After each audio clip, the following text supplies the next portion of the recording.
નૃગરાજાની કથા આવી. આ નૃગરાજા એવા રાજા હતા, વરસાદની જેટલી બૂંદો હોય ને એટલી ગાયોના દાન એમણે કર્યા હતા, હજારો ગાયો.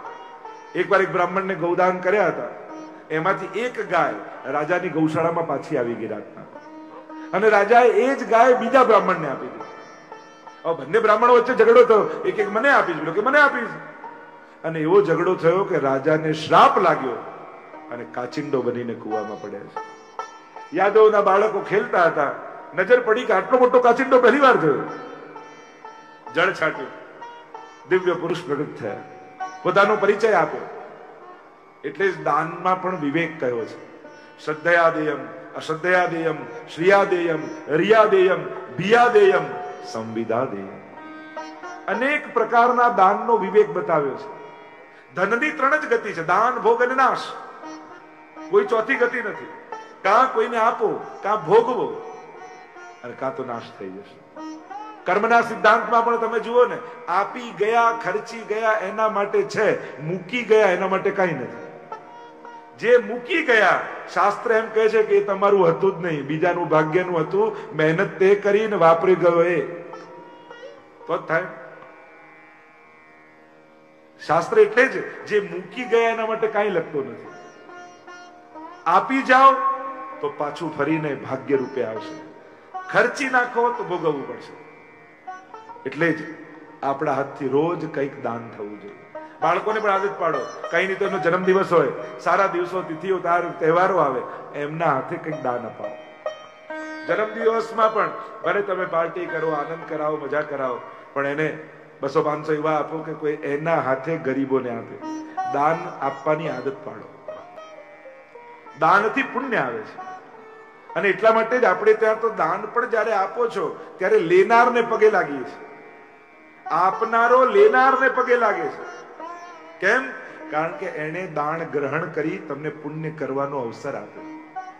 કેમ લેનારને પગે લાગો છો? કારણ એ છે તમે એને એ વસ્તુ આપી જે મૂકીને જવાની છે, પણ એને ગ્રહણ કરી તમને પુણ્ય આપ્યું જે આવતા જન્મમાં તમને સુખ આપવાનું છે. એટલે મોટો દાતા લેનારો છે. એમ પણ તમારા જીવનમાં જેની પ્રેરણાથી ભક્તિ આવી હોય, જેની પ્રેરણાથી ભગવત સેવા આવી હોય, જેની પ્રેરણાથી પુણ્ય કરવાની ઈચ્છા જાગી હોય, એનો ઉપકાર જીવનમાં ક્યારે ભૂલતા નહીં. એ સૌથી મોટો, એટલે આપણે કહીએ આપણો ગુરુ સૌથી મોટો ઉપકારી છે. શ્રી મહાપ્રભુજી સૌથી મોટા ઉપકારી છે. કારણ એમની કૃપાથી આપણી ગોદમાં ત્રિલોકનો નાથ ખેલતો થઈ ગયો.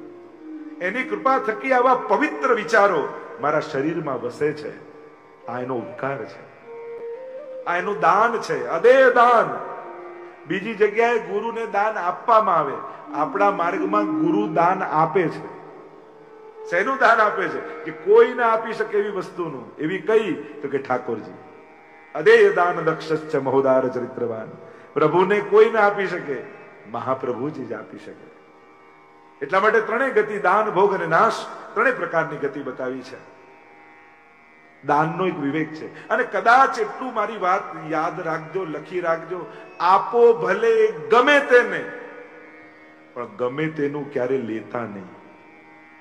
100 વાર વિચારીને આપજો, 1000 વાર વિચારીને લેજો. કારણ કે આવતું બધું જ ફાયદાકારક હોય એ જરૂરી નથી. આપતા કદાચ નહીં વિચારો તો ચાલશે, લેતા પહેલા 1000 વાર વિચાર કરજો. કોનું લેવું એનો પણ એક વિવેક છે. ગમે તેનું નહીં લેવું. શાસ્ત્ર મના કરે છે. એટલે આપવાની તો ચર્ચા છે, લેવાની પણ ચર્ચા છે. નગરાજાએ દાન કર્યા, પણ એ દાનમાં એવો ચૂક થઈ ગઈ અને કાચિંડો બનીને પડ્યા છે. એટલા માટે બહુ વિવેકપૂર્વક શ્રદ્ધાથી આપો. શાસ્ત્ર કહે છે જ્યારે પણ આપો શ્રદ્ધાપૂર્વક આપો. અને અશ્રદ્ધાથી આપો છો તો વસ્તુ જાય છે, ફળે જાય છે. શ્રદ્ધા કરો, આપો. શરમથી આપણે આપીએ છીએ, શરમથી નહીં, ધર્મથી આપો, શ્રદ્ધાથી આપો. શ્રદ્ધયાદેય કહ્યું, સંવિદાદેયમ, સમજપૂર્વક આપો. તમારું આપેલું યોગ્ય જગ્યાએ વપરાય છે કે નહીં એ પણ વિચારવા જેવું છે. તમારા આપેલાથી ક્યાંક એનો બગાડ તો નથી થઈ રહ્યો ને, એ પણ વિવેક છે.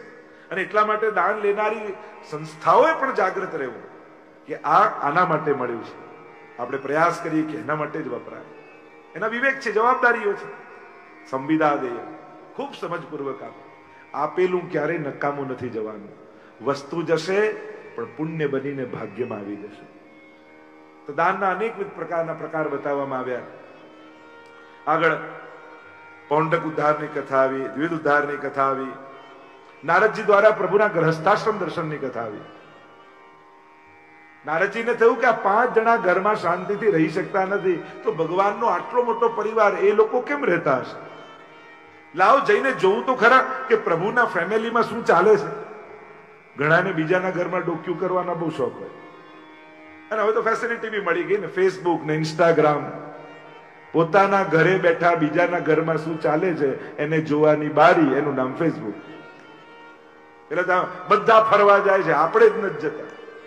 બધા નવી કાર લે છે, આપણે જ નથી લેતા. બીજાનું જોઈ જોઈ આપણું જે હોય એનો આનંદ ગુમાવી દઈએ. લોકોને ફેસબુકમાં 5000 ફ્રેન્ડ હોય પણ ઘરમાં બોલચાલ બંધ હોય. એટલે અજાણ્યા જોડે મિત્રતા જોડીને રાખે, અને જેની જોડે રહેવાનું છે ત્યાં મોઢું ફુલાવીને ફરે. ગ્રહસ્થાશ્રમ ચેલેન્જ ક્યાંય બહાર નથી વૈષ્ણવો. આજના સમયમાં ચેલેન્જ ભગવાને આપેલા એ સંબંધીઓ સાથે રહેવામાં છે. એ 5 જણા જોડે પ્રેમથી રહી શકીએ છે, એમાં જ આપણી પરીક્ષા છે. દુનિયામાં બહાર જઈને બધા સારા થઈને ફરતા હોઈએ છીએ, બધે જઈને મીઠું મીઠું બોલતા હોઈએ છીએ. તો ઘણી વાર લોકો એમ કે બહાર તો આવું સારું સારું બોલો, ઘરે જઈને ખીજાવો છો. પણ હા, ઘરે જ એને નાટક કરવાની ઘરે જરૂર નથી, એટલે મનમાં જે છે કહી દે છે. બહાર તો નાટક કરવું જ પડે, નહીં તો ધંધો કેમ ચાલે? ત્યાં તો હસતો મોઢું રાખવું જ પડે. પણ કોઈ ઘરે ખીજાતું હોય તો એમાં ગલત વાત નથી, કારણ ઘરે બિચારો દિલનું કહી દે છે, બીજે ક્યાં જઈને કે. અને આદર્શ પરિવાર એ જ છે જ્યાં પ્રેમ હોય, થોડો ઝઘડો થાય, જ્યાં સૌહાર્દ હોય, જ્યાં લાગણી હોય, જ્યાં કેર હોય. આ બધું મિક્સ થઈને જ એક સ્વસ્થ પરિવાર બને છે ને. કોઈ પરિવારની પરિવારિતા, કોઈ આદર્શ પરિવાર એવો થોડી હોય કે પેલા પતિ બહારને આવીને ઉભા હોય, પત્ની એમ કે આઈએ નાથ પધારીએ, આપકે લીએ ભોજન તૈયાર હૈ. આવું કઈ મહાભારત જેવું થોડી બોલે બધા. ઘણાને એમ થાય કે આવું બધું સિરિયલ જેવું બોલીએ તો જ આઈડિયલ ફેમિલી કહેવાય. ત્યાં તો એમ જ કહે ભાઈ જમવાનું પડ્યું, જમી લો, ફરી ગરમ નહીં કરું. ઘરે તો એવું જ હોય. તો આ તો પરિવાર છે, ત્યાં નાટકની ક્યાં જરૂર છે? માણસ જેવો છે દિલ ખોલીને કહે છે. મૂળ વાત એ છે, પારિવારિક ભાવના છે કે નહીં. કદાચ સુખ આવ્યું ને જુદા જુદા સારા ઘર થયા, મકાન ભલે જુદા પડે, મન જુદા ન પડે એની સાવધાની રાખવી. સુખ આવે તો વ્યવસ્થા કરે, માણસ આનંદથી રહે, એમાં થોડી કોઈ કમી છે કે ના બધા એ ભેગા રહેવા માટે એક જ ઓરડામાં પુરાયેલા રહે. ભેગા રહેવાનો અર્થ ભેગા થઈને જીવવાની વાત છે, બીજાના સુખ દુઃખમાં જોડે રહેવાની વાત છે, એકબીજાની ક્યાંક આવશ્યકતામાં ઉભા રહેવાની વાત છે કે હું ઉભો છું ને તું તારે કર, હું તારી સાથે છું ને. આમ ભેગું એક ભાવના છે, એને ફૂટપટ્ટીથી નહીં માપવાનું કે કોણ કેટલા ડિસ્ટન્સમાં છે અને કોણ ક્યાં રહે છે. એ તો વ્યવસ્થા છે. જેમ જેમ પરિવાર મોટા થતા જાય એમ બધા પોતાની વ્યવસ્થા કરતા જાય, પણ એ ભેગા જ છે જુદા રહીને પણ, જે દરેક પોતાના સુખ દુઃખમાં સાથ આપે છે. અમારા ઠાકોરજી શ્રી કૃષ્ણ સંબંધોથી ભાગતા નથી શીખવાડતા, સંબંધોને નિભાવતા શીખવાડે છે. તમે દરેક સંબંધમાં ઠાકોરજીને કૃષ્ણને મૂકીને જુઓ. દીકરો કેવો હોય કૃષ્ણ જેવો, ભાઈ કેવો હોય કૃષ્ણ જેવો, મિત્ર કેવો હોય કૃષ્ણ જેવો, પતિ કેવો હોય કૃષ્ણ જેવો. અનેક સંબંધોમાં તમે જુઓ, એના જેવો સંબંધી તમને કોઈ નહીં મળે.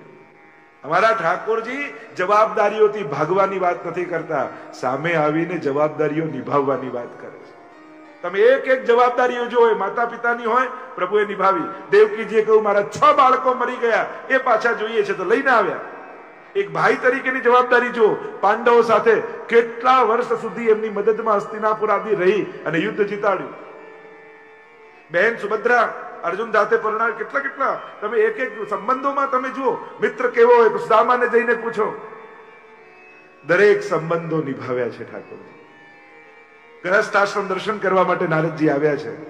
ધન્ય ગ્રહસ્થાશ્રમો કહ્યું છે, ગ્રહસ્થાશ્રમ ધન્ય છે. તમે જે આશ્રમમાં છો, દુનિયામાં જેટલા સંન્યાસીઓ જોઈતા હતા એટલા થઈ ગયા છે. હવે સારા ગ્રહસ્થીઓની દુનિયાને જરૂર છે. સારા પિતાની જરૂર છે, સારી માતાની જરૂર છે, સારા ભાઈની જરૂર છે, સારા દીકરાની જરૂર છે, સારા સંસારીઓની બહુ જ જરૂર છે.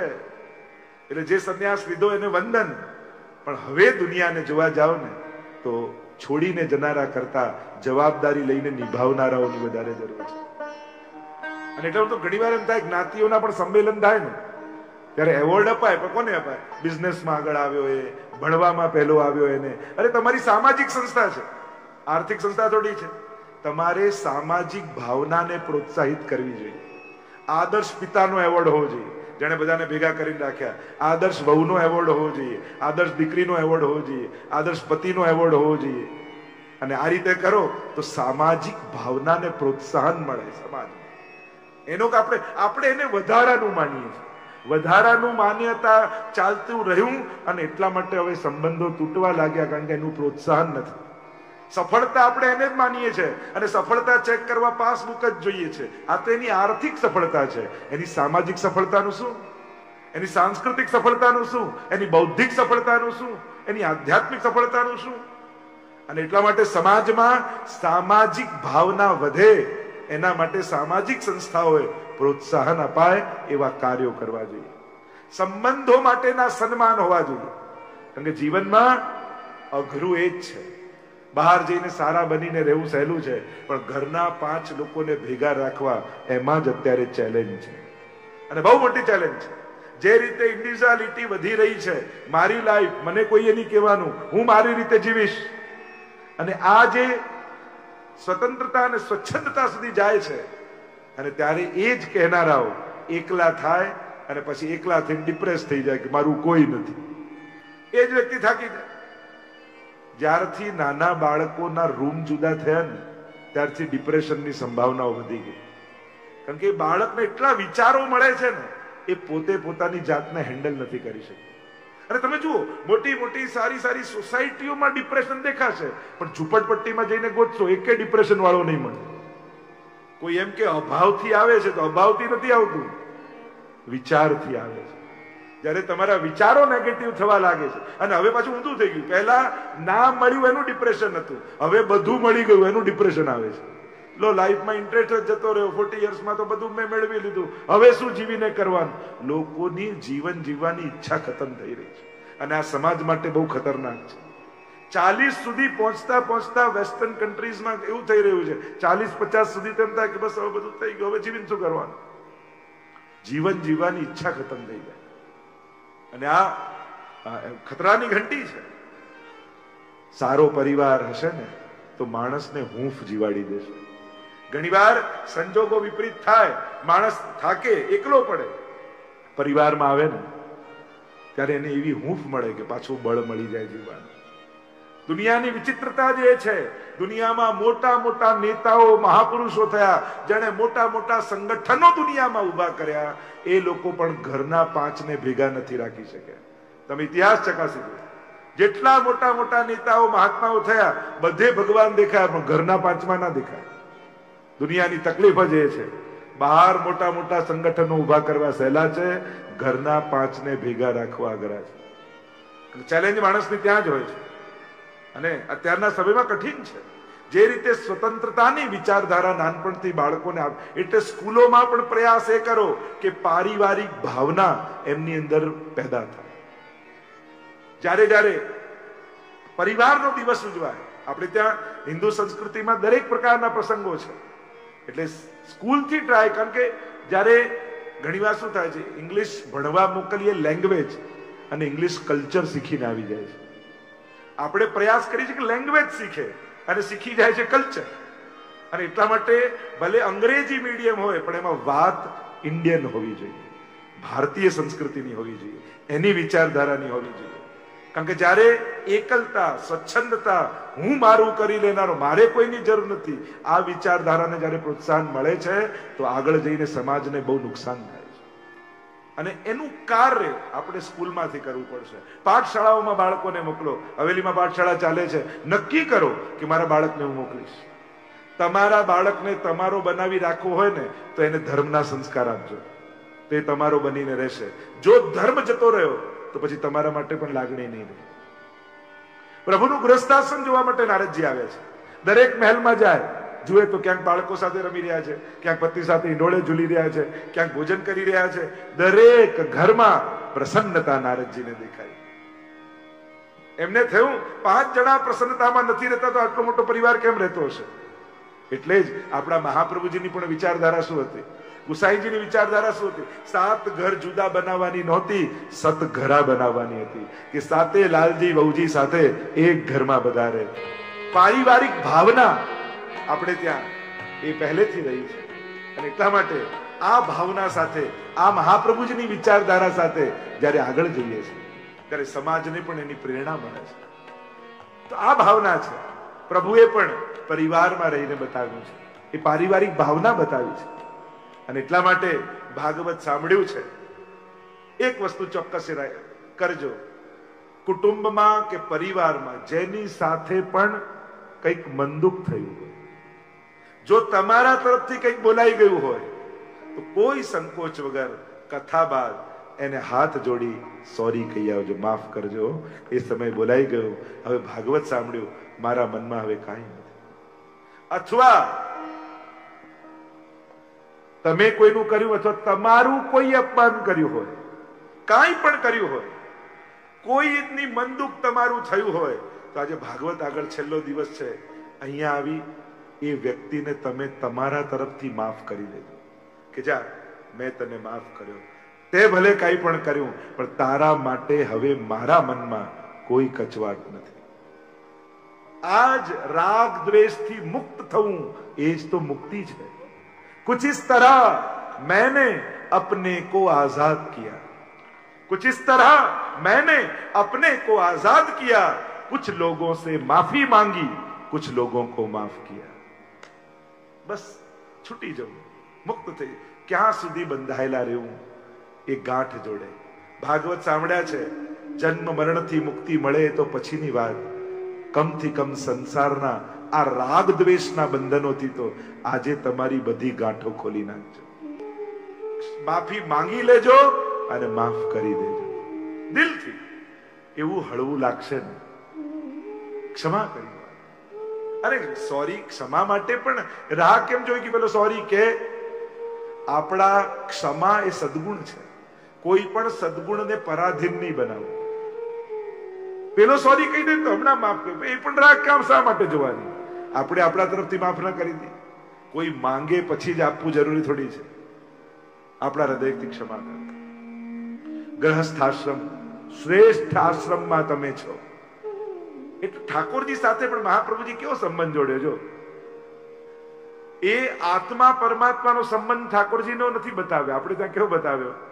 જે સંસારના સંબંધોને આપણે ઓળખીએ છીએ ને, કોઈ કે ભગવાન જોડે સંબંધ જોડો, હવે આત્માનું ભાન નથી ને પરમાત્મા સાથે આત્મા પરમાત્માનો સંબંધ ક્યાંથી જોડી શકવાના?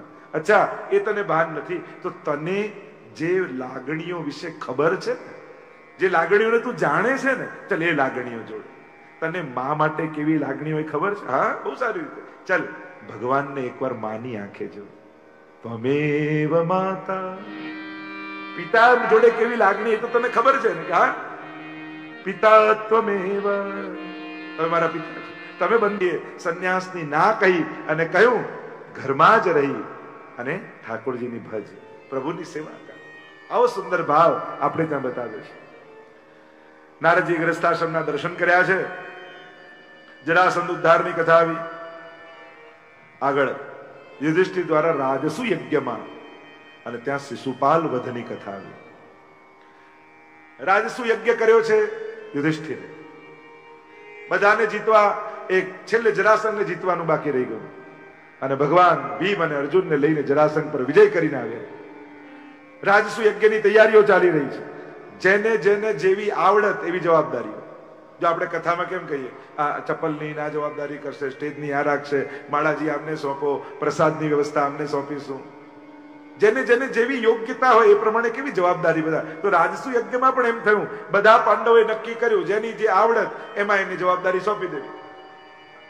સૌથી પહેલા ભીમનો વારો આવે, ભોજનની જવાબદારી બધી મારી, અને જે જમવાનો શોખીન હોય ને એને જ જમવાની જવાબદારી આપી, નહીં તો રોજ ખીચડી જ ખવડાવે. ક્યાં કઈ જરૂર છે, ના તો ક્યાં પચવાનું છે, ના તો ક્યાં ખવડાવવાનું, આ સિઝનમાં ક્યાં, આમ કરી કરીને કઈ બનાવવા જ ના દે, પોતાને પચતું ના હોય. જે જે વાતનો નિષ્ણાત હોય, જેમાં રસ હોય એને જવાબદારી સોંપી. ભીમને સોંપી, દુર્યોધનને દાન આપવાનું સોંપ્યું. કે લે આ ભંડારની ચાવી, તિજોરીની ચાવી, જેટલા બ્રાહ્મણો આવે ને દાન તું આપજે. બધાએ કહ્યું દુર્યોધનને અપાય તો બધું ખતમ કરી નાખશે. કહ્યું ના, એના હાથમાં પદ્મનું નિશાન છે, એ જેટલું આપશે ને એનાથી ડબલ બીજા દિવસે આવી જશે. એના હાથમાં પદ્મ છે. અને દુર્યોધનને થાય જલ્દી તિજોરી ખાલી થાય તો સારું, 2 માંગે ને 4 આપે, 4 આપે ને 8 આવી જાય. છેલ્લો વારો આવ્યો ઠાકોરજીનો, પ્રભુનો, કે પ્રભુ આપ કઈ જવાબદારી લેશો? પ્રભુ કે મેં તમારી સેવા નક્કી કરી રાખી છે. કઈ? જેટલા મહાત્માઓ આપણા યજ્ઞમાં આવે ને એના ચરણ પખારવાની સેવા હું કરીશ. અને જેટલા મહાત્માઓ આવે છે સ્વયં પ્રભુ કેસર વાળું જળ કરી એમના ચરણોને પખારે છે, એનું સ્વાગત કરે છે. આમ પ્રભુ મહાત્માઓની સેવા કરે. યજ્ઞમાં અગ્ર પૂજા કોની કરવી એની ચર્ચા ચાલી. આપણે કંઈક મંગલ રૂપ પ્રભુનું સ્મરણ કરી અને આપણા સત્કાર્યો કરતા હોઈએ છીએ. કારણ કે જેની શરૂઆત ભગવાનના નામથી થાય ને એ કાર્યની સફળતા ભગવાન કરી દેતા હોય છે. અને એમ તો ઘણી વાર કહું ને, પેલું શર્ટનું પહેલું બટન બરાબર લાગે ને તો બાકી બધા બટન બરાબર લાગી જાય, પણ પહેલું ખોટું લાગે ને તો બધા ખોટા લાગે. એટલે કાર્યની શરૂઆત સુંદર, શુભ અને મંગલમય હોવી જોઈએ. અને મંગલમય કોણ છે? તો કે મંગલમ ભગવાન વિષ્ણુ, મંગલમ ગરુડધ્વજ. મંગલ રૂપ નિધાન સાંભળો, મંગલ રૂપ નિધાન. એટલે તમારા ઘરે કોઈ પણ મંગલ પ્રસંગ આવે તો સૌથી પહેલા ઠાકોરજીને યાદ કરજો, વૈષ્ણવનો સત્સંગ કરાવજો, કણિકા પ્રસાદ લેવડાવજો, પ્રભુનો મનોરથ કરો. આજ આપણે ત્યાંની પરંપરા છે. હરિગુરુ વૈષ્ણવનું સ્મરણ કરી અને પછી મંગલ કાર્યનો પ્રારંભ થાય. અહીંયા પસંદગી ઠાકોરજી પર આવી. વિરોધ નોંધાવ્યો શિશુપાલે. અરે આ ગોવાળિયાની પહેલી પૂજા થતી હશે, અરે આ ચોરની પૂજા પહેલી થતી હશે. 100 અપશબ્દો ભગવાનને બોલ્યો. પ્રભુ તો કૃપાળુ છે, અદ્ભુત કર્મણા છે પ્રભુ. અને અદ્ભુતતા શું છે? અસાધનમ સાધનમ કરોતિ ઇતિ અદ્ભુતમ. અસાધનને પણ સાધન બનાવી દે. અપશબ્દ એ કોઈ ઉદ્ધારનું કારણ હોય? ભગવાને વિચાર કર્યો, શિશુપાલ તે મને 100 વાર યાદ કર્યો, લાવ તારો ઉદ્ધાર કરી દો. અને ભગવાને શિશુપાલનો ઉદ્ધાર કર્યો છે.